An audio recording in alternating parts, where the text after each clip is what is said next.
बिस्मिल्लाहिर्रहमानिर्रहीम। अस्सलाम वालेकुम dear readers, welcome to my YouTube channel. I am your writer Sahar Ali Qureshi. उम्मीद है आप सब खैरियत से होंगे। हाजिर हुए हैं हम आज आतिश आलम की एक नई किस्त के साथ। तो चलें किस्त को पढ़ना शुरू करते हैं। बिस्मिल्लाहिर्रहमानिर्रहीम। शुरू अल्लाह के नाम से जो बड़ा मेहरबान नहायत रहम फरमाने वाला है। आतिश आलम अस कलम सहर अली कुरैशी, किस्त नंबर 7। जल्दी आइएगा भाई, मैं इंतज़ार कर रही हूँ। फिर एक जुमला सहर का कहा गया उसकी समाज से टकराया जो उसकी रूह तक को झिंझोड़ के ले गया था।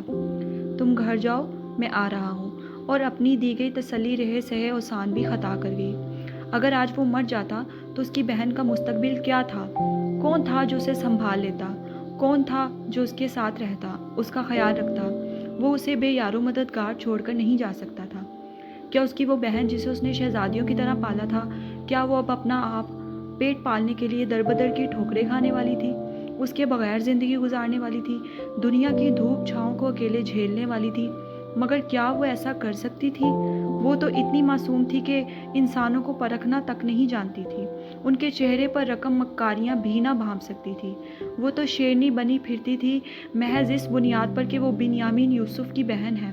और जब वो सहारा उससे छिन जाएगा, वो मान टूट जाएगा, उसका भाई हमेशा उसके साथ है, उसके सर पे है, तो क्या वो तब भी इतनी ही मजबूत रह पाएगी? क्या वो जी पाएगी? नहीं, बल्कि वो तो टूट के बिखर जाएगी। उसकी शख्सियत भी मस्क हो जाएगी और उसकी ज़ात भी रेज़ा रेज़ा होकर फना हो जाएगी। सहर यूसुफ बिन्यामीन का मरा चेहरा देखने से पहले ही मर जाएगी और यही हकीकत थी। नहीं, उसे ज़िंदा रहना होगा। वो नहीं मर सकता। उसे खुद को बचाना होगा, अपनी सहर के लिए, अपनी बेटी के लिए उसे खुद को बचाना होगा। और बस फिर अगले ही लम्हे वो सीधा होता हाथ के पैरों पर हाथ रख गया था। मुझे मत मारे हाथ, मुझे ज़िंदा रहने दें। अपनी ज़ात को पसे पुश्त रखता वो ये अल्फाज कह गया था जो शायद वो कभी नहीं कह सकता था। मैं नहीं मर सकता हाथ, मुझे जीना होगा। आंसू निकलकर उसके खुद के ही हाथों पर गिरने लगे थे। और ये आंसू मौत के खौफ से ना थे, बल्कि ये आंसू तो बहन के दरबदर हो जाने के खौफ से थे। अगर वो मर जाता तो सहर यूसुफ एक बार फिर यतीम हो जानी थी, और सहर यूसुफ दोबारा यतीम नहीं हो सकती थी। वो अपनी बहन की मजबूती को यूँ तोड़ नहीं सकता था। वो उसकी मासूमियत, उसकी मुस्कुराहटें छीन नहीं सकता था। वो उसको जीते जी मार के नहीं जा सकता था। वो ऐसे नहीं जा सकता था, ये नामुमकिन था। उसके जुमलों पर हार ने एक मुस्कुराहट लिए उसके वजूद को देखा। यही तो वो चाह रहा था कि वो बोले, कुछ तो बोले, मगर वो अपनी जान बख्श देने का कहेगा, ये हाथ बिन राफी आलम ने कतई ना सोचा था। बिन यामीन यूसुफ जिंदा रहना चाहता है, हाथ ने हंसते हुए ज़ेरे लब कहा, और हाथ के इस जुमले पर वो मज़ीद शर्मिंदगी की इंतहा गहराइयों में जा गिरा। खुदा के लिए मेरी जान बख्श दे हाथ, बिन यामीन ने एक बार फिर कहा। सहर के लिए अगर उसे 100 बार भी ये जुमला कहना पड़ता तो वो कह सकता था, मुझे मत मारे। वो इस दरिंदा सख्त आदमी के पैरों में बैठा अपनी जान की भीख मांग रहा था, सिर्फ अपनी बहन के लिए। मगर मुकाबिल शख्स तो शायद माफ़ी लफ्ज़ से भी आशना ना था, तो माफ़ कैसे कर देता?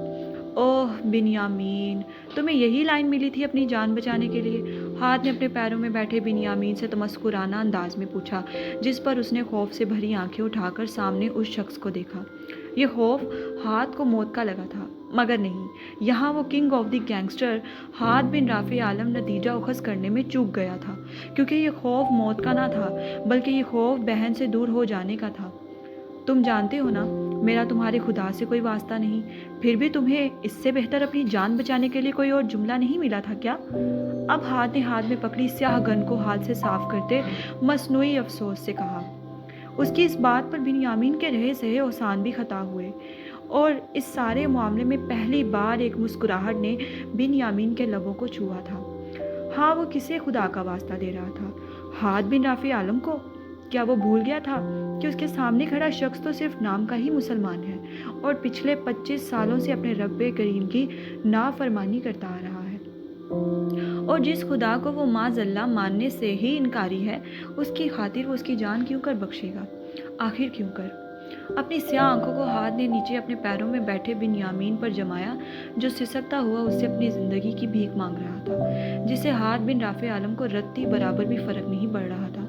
फिर अचानक एक झमाका सा हाथ के जहन में हुआ और हाथ बिन राफे आलम की आंखों में एक साया सा लहरा कर गुजरा।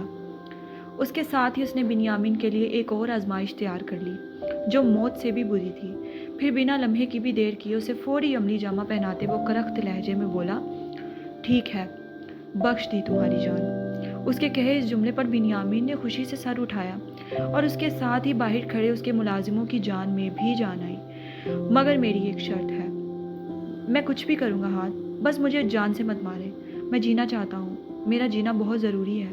وہ اس کی بات درمیان میں ہی کاٹتا تڑپ کر بولا، جس پر ہاتھ نے ہاتھ میں پکڑی گن کا نچلا حصہ گھما کر اس کے جبڑے پر زوردار انداز میں دے مارا تھا۔ بنیامین کے وجود کو ایک جھٹکا سا لگا اور اس کے منہ سے خون کا ایک فوارہ سا چھوٹا اور وہ تڑپتا ہوا دوبارہ منہ کے بل نیچے گر پڑا۔ تم جانتے ہو نا مجھے درمیان میں ٹوکنے کا انجام کیا ہوتا ہے، پھر بھی تم نے یہ جرأت کی۔ ہاتھ کی دہشت سے بھرپور دھاڑ پورے عالم ویلا میں گونج اٹھی اور سیاہ آنکھیں آگ اگلنے لگی تھی۔ نیچے گرے زخمی وجود نے ہاتھ جوڑ لی اور اب خاموش رہنے میں ہی عافیت جانی۔ پھر ہاتھ نے اپنی گردن پر پیچھے ہاتھ پھیرا اور اپنے اندر اٹھتے اشتعال کو کم کرنے کی کوشش کی اور خود کو پرسکون کر کے سرد لہجے میں بولا، اگر تم اپنی سب سے زیادہ قیمتی شے مجھے دے دو تو بخش دوں گا تمہاری جان۔ اور پھر قدم قدم چلتا ہوا جا کر واپس اپنی بڑی سی شاہانہ سربراہی کرسی پر بیٹھ گیا اور ٹانگ پر ٹانگ جماتے بنیامین کو دیکھنے لگا، جو الجھی ہوئی نظروں سے نیم بے ہوشی کی حالت میں اسے ہی دیکھ رہا تھا۔ سفید شرٹ سرخ خون میں رنگ چکی تھی۔ قیمتی شے؟ اس کی شرط پر بنیامین لبریز آنکھوں سے زیر لب بڑبڑایا، میرے پاس تو کوئی قیمتی شے نہیں ہے ہاتھ، سوائے ایک گھر کے جو آپ کے پاس نوکری کر کے ہی میں نے تعمیر کیا ہے۔ اس نے تکلیف زدہ نظروں سے اسے دیکھتے ہوئے جواب دیا۔ اس کے جواب پر ہاتھ زیر لب مسکرایا، سوچ لو، اپنے ارد گرد دیکھو، آس پاس نظر دوڑاؤ، ہو سکتا ہے تمہارے پاس تمہاری جان سے بھی بڑھ کر کوئی قیمتی شے ہو۔ ہاتھ نے دوبارہ کہا، تمہارے پاس صبح تک کا وقت ہے، جاؤ اور صبح اپنی قیمتی شے ساتھ لانا، اور ہاں، اگر صبح تک قیمتی تمہیں کچھ بھی نہ ملا تو کفن پہن کر آنا میرے پاس۔ پھر یہ آخری جملہ بھی بے دردی اور شفقت سے ادا کرتے ہاتھ نے آنکھیں موند لی، جس کا مطلب صاف تھا کہ اب سامنے والے بندے کو مزید کوئی بھی لفظ کہنے کی اجازت باقی نہیں رہی۔ اس کی شفقت کی انتہا تھی، مگر وہ اس کی جان بخشنے کا ارادہ آخر کیسے کر گیا تھا، یہ وہ ہی جانتا تھا۔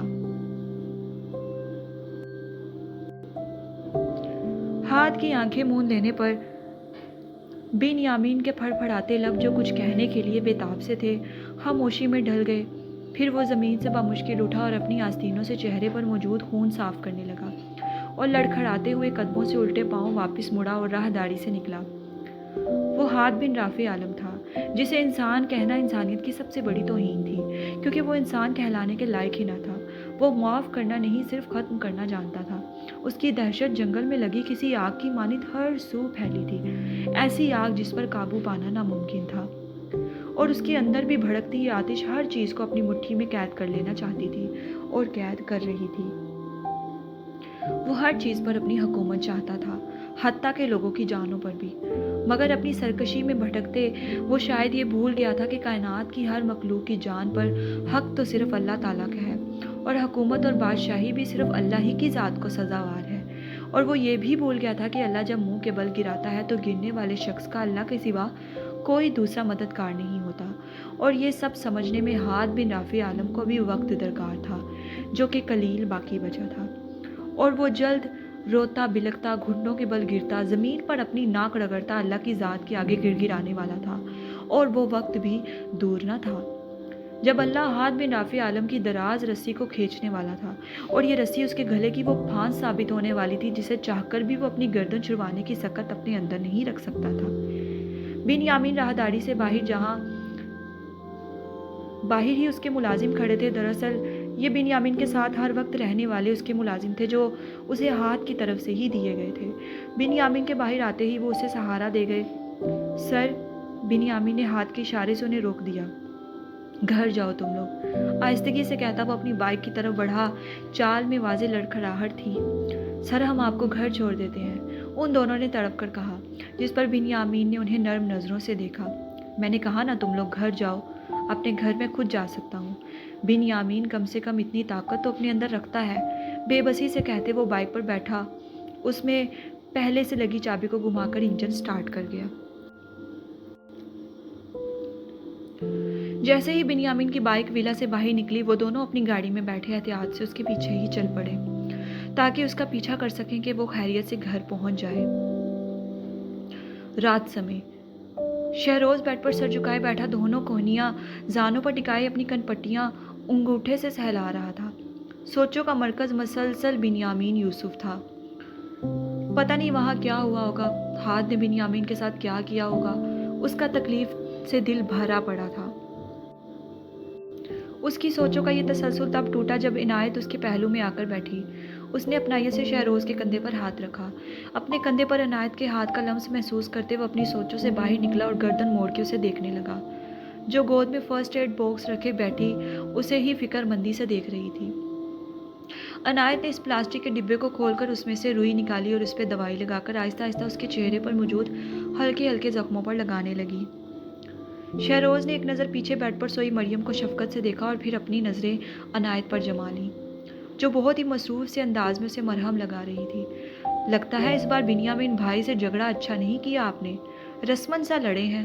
अनायत के शरारत अमेज जुमले पर शहरोज ने छंबे से उसे देखा। वो बिना बताए कैसे जान गई कि ये जख्म बिन्यामीन से लड़के उसने हासिल किए हैं। बिन्यामीन के जिक्र पर वो तड़प उठा था और उसकी आंखें फौरन लबाब पानियों से भर गईं। अनायत ने हैरत से उसकी भरी भीगी आंखों की जानिब देखा, जो बहने के लिए बेकरार सी थी। शहरोज, क्या हुआ आपको? अनायत ने फौरन वो बॉक्स बंद करके साइड में रखा और शहरोज के हाथ फिक्रमंदी से थामे पूछा। उसे किसी अनहोनी के होने का एहसास सा हुआ। जवाबन वो खामोश रहा। फिर अनायत ने हाथ बढ़ाकर शहरोज की आंखों के किनारे पर ठहरे आंसू अपने पोरों से चुन लिए। इन 5 सालों में कभी भी पहले उसने उसको रोते नहीं देखा था। ऐसा भी क्या हो गया शहरोज? उसके जवाब न देने पर अनायत ने ठहर ठहर कर दोबारा पूछा। बिन्यामीन की जान खतरे में है अनायत। अब शहरोज ने दर्द से भरे लहजे में जवाब दिया। शहरोज की बात से उसकी पेशानी पर बल नमूदार हुए। क्या मतलब? कैसे? क्या वो आपके साथ वापस नहीं आए? मैं कुछ समझी नहीं। अनायत उलझ सी गई थी। मेरा दोस्त मुसीबत में है अनायत, उसके कंधे पर सर गिराकर कहता वो बच्चों के जैसे रोने लगा था, जिस पर अनायत की सही मायनों में जान हवा हुई थी। आप क्या कह रहे हैं शहरोज? मैं समझ नहीं पा रही। क्या हुआ है बिन्यामीन भाई को? उसके कंधे पर हाथ रखती वो फिक्रमंदी से पूछ रही थी। शहरोज ने सर उठाया और चेहरा उसके सामने किया।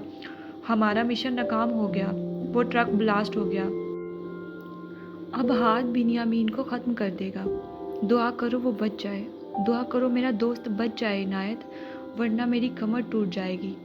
शहरोज ने इनायत के हाथ थामते बहती आंखों से कहा। हाथ आलम कौन होता है उनकी जान लेने वाला? वो कोई खुदा है क्या जो किसी की इंसान की जान लेगा? अनायत ने गुस्से से पूछा। नहीं इनायत, मगर उसके साथ काम करते वक्त हमने खुद उसके तमाम उसूलों को मानते उसका साथ चुना था। वो किसी को ज़बरदस्ती अपने साथ नहीं रखता और हाथ आलम अपने उसूल कभी नहीं तोड़ता। वो बिन्यामीन को मार देगा। शहरोज ने बेबसी से कहा, आंखों में खौफ था। मतलब? वो ठटकी। उनकी फैमिलीज उनके बारे में इतनी डिटेल्स नहीं जानती थी, इसलिए अनायत समझ नहीं पा रही थी कि वो क्या कहने की कोशिश कर रहा है और उसकी बात का पसे मंज़र क्या है। कुछ नहीं। शहरोज अपनी आंखें रगड़ता उठ खड़ा हुआ, मगर इससे पहले वो कमरे से बाहर जाता अनायत उसकी कलाई थाम चुकी थी। मेरे सवाल का जवाब दिए बगैर आप नहीं जा सकते शहरोज, उसने अटल लहजे में कहा। शहरोज ने जब्त से आंखें बंद कर ली। वो उसके सामने आई और उसका चेहरा पकड़ के अपनी तरफ मोड़ गई। आपने अभी कहा कि मिशन नाकाम हो गया है और हाद आलम बिन्यामीन को मार देगा। इसका क्या मतलब था? अगर कल को कभी आपसे कोई गलती हो गई तो क्या वो आपको भी? पानी भरी आंखों से दरियाफ्त करती वो अगला जुमला अधूरा छोड़ गई थी, क्योंकि इससे आगे वो कुछ बोलने की सकत अपने अंदर नहीं रखती थी। ना ही कभी ख्वाब में भी शहरोज आबदीन के मरने की बात कर सकती थी। जवाब दे शहरोज, ये हाद आलम खुदा है क्या जो किसी की ज़िंदगी और मौत का फ़ैसला करेगा? अनायत की आवाज़ बुलंद और मजबूत थी। क्या वो ये नहीं जानता कि मौत और ज़िंदगी देने का इख्तियार सिर्फ़ एक ही ज़ात के दस्ते कुदरत में है, और वो ज़ात अल्लाह रब्बुल इज़्ज़त है जिसने ये कुल जहान तख्लीक किया है। आंसू अब उसकी आंखों से बहने लगे थे। आप ऐसे आदमी के साथ काम करते हैं जो खुदाई के काम कर रहा है? अनायत ने उसे झिंझोड़ा, मगर वो अब भी खामोश रहा। इससे पहले भी वो लोगों को मार चुका है क्या? एक और सवाल उसने दागा, जिसे पिछले सवालों के जवाब तो वो ले चुकी थी। अनगिनत, वो ज़ेरे लब बड़बड़ाया। उसके साथ ही शहरोज़ के बाजुओं पर इनायत के हाथों की पकड़ कमज़ोर हुई और आहिस्ता ही आहिस्ता ख़त्म हो गई, और फिर वो बिना कुछ कहे तेज़ी से पलटी और बाहर निकल गई, जैसे वो शहरोज़ को मज़ीद देख नहीं सकती थी, और वो खाली नज़रों से उसे जाता हुआ देखता रहा, मगर चाहकर भी रोक नहीं सका। दोपहर से शाम और शाम से रात होने को आई थी, मगर बिन्यामीन का कोई अता पता न था। वो अब तक लौट के नहीं आया था। घड़ी 10 का हिंसा अबूर कर चुकी थी। भूख और फिक्रमंदी से निढाल सी सहर मेज़ पर कोहनी टिकाए उसका इंतज़ार कर रही थी, जो कुछ देर का कहकर अभी तक लौट के नहीं आया था। कई बार बाहर जाकर वो गार्ड से पूछ चुकी थी कि उसके भाई का अब तक क्यों नहीं आया वो, मगर उन लोगों के पास भी उसके सवाल का कोई जवाब न था। इतनी चाहत से उसके लिए बनाया गया खाना भी कब का ठंडा हो चुका था।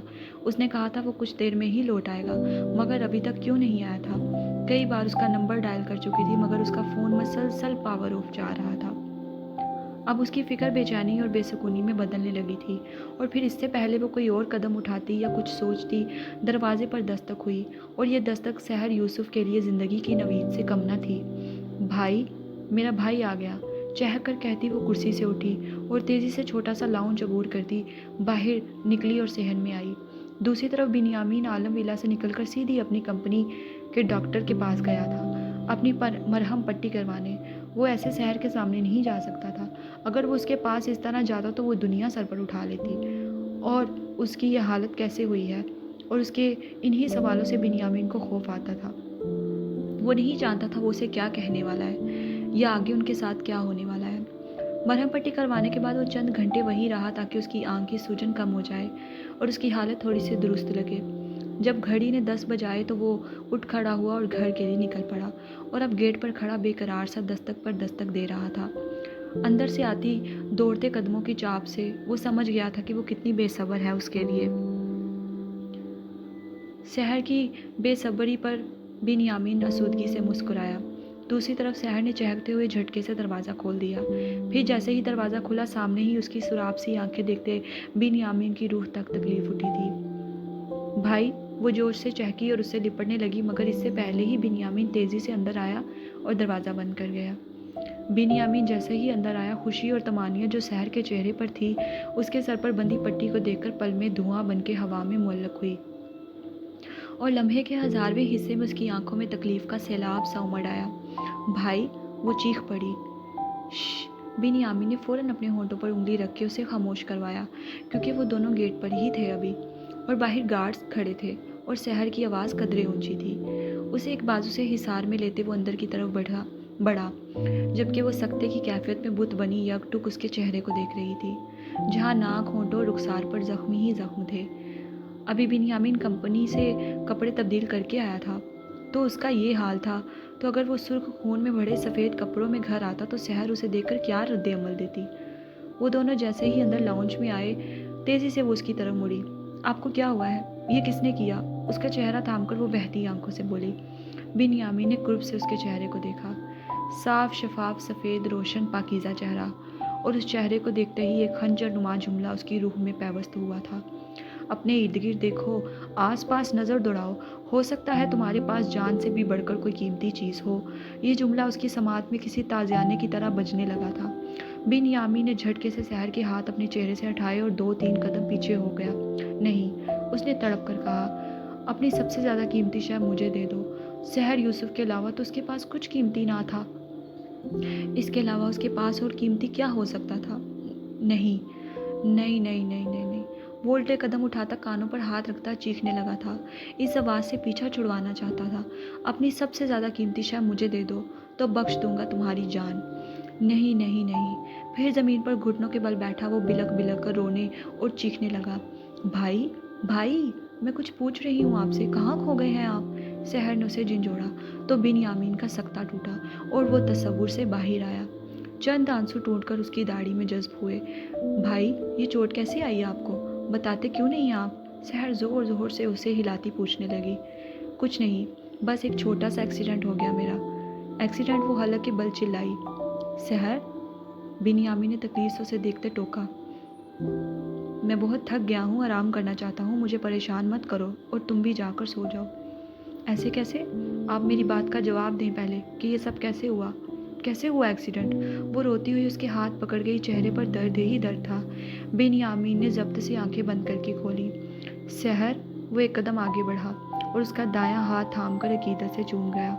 بچے، مجھے کچھ نہیں ہوا، بس ایک چھوٹا سا ایکسیڈنٹ ہو گیا، میں گر گیا تھا بائک سے، اس نے نرمی سے ٹھہر ٹھہر کر جواب دیا۔ مگر اس کے جواب پر بھی سحر کو کسی صورت سکون نہ آیا تھا، جیسے وہ اس کے جواب سے مطمئن نہیں ہوئی تھی۔ پہلے پہل اس کا دل کہہ رہا تھا جیسے یہ چوٹ کے نشان مار پیٹ کے ہیں، مگر پھر اس نے خود کو یہ یقین دلایا کہ اس کے شیر جیسے بھائی کو کوئی نہیں مار سکتا، تو بالضرور اس کا ایکسیڈنٹ ہی ہوا ہوگا۔ وہ جو مزید کچھ بولنے کے لیے لب واگ کر رہی تھی، بنیامین دوبارہ بول اٹھا۔ میں بہت تھک گیا ہوں، کچھ دیر آرام کرنا چاہتا ہوں، تم بھی سو جاؤ۔ اس کا سر سہلاتے نرمی سے کہتا وہ اپنے کمرے کی طرف بڑھ گیا، مگر سحر کا کہا گیا اگلا جملہ اس کے پاؤں زمین پر ہی منجمد کر گیا تھا۔ مجھے بھوک لگی ہے، میں نے صبح سے کچھ نہیں کھایا۔ سحر کی کہی بات پر بنیامین نے تکلیف سے چہرے پر ہاتھ پھیرے اور پلٹا۔ وہ بھیگے چہرے سے اسے ہی دیکھ رہی تھی اور چہرے پر رقم معصومیت سے وہ کہیں سے بھی 18 سال کی نہیں لگ رہی تھی، بلکہ بنیامین کو وہ وہی اپنی 4 سالہ سحر لگ رہی تھی۔ ٹھیک ہے، تم کھانا لگاؤ، میں آتا ہوں، نرمی سے کہتا وہ کمرے میں جانے لگا جب وہ تیزی سے دوڑتی جا کر اس کے گلے سے لگ گئی۔ بھائی، میرا بھائی، وہ زور سے روتی اسے چمٹ گئی تھی۔ بنیامین کے وجود سے اٹھتی خوشبو اسے اپنے بابا کی خوشبو یاد دلا گئی تھی۔ اللہ آپ کو کچھ بھی نہ کرے بھائی، اللہ آپ کی تمام تکلیفیں مجھے دے دے اور آپ کو سلامت رکھے۔ سرگوشیاں کرتی وہ اس کے کندھے چوم رہی تھی۔ میں آپ کو درد میں نہیں دیکھ سکتی، آپ کے سوا میرا ہے ہی کون؟ بنیامین کی آنکھوں سے چند آنسو ٹوٹ کر سحر کے کندھے پر گرے، پھر وہ اسے نرمی سے خود سے الگ کرتا بنا اس کی طرف دیکھے اپنے کمرے میں بند ہو گیا۔ جاری ہے۔ چلیں جی ڈیئر ریڈرز، قسط کو سننے اور پڑھنے کے بعد رائے کا اظہار لازمی کیجیے گا۔ امید ہے آپ کو پسند آئی ہوگی۔ جلد انشاءاللہ حاضر ہوں گے ایک نئی قسط کے ساتھ۔ اگلی قسط جو ہے وہ یوم عاشورہ کے بعد دی جائے گی۔ مجھے دے اجازت، اللہ حافظ۔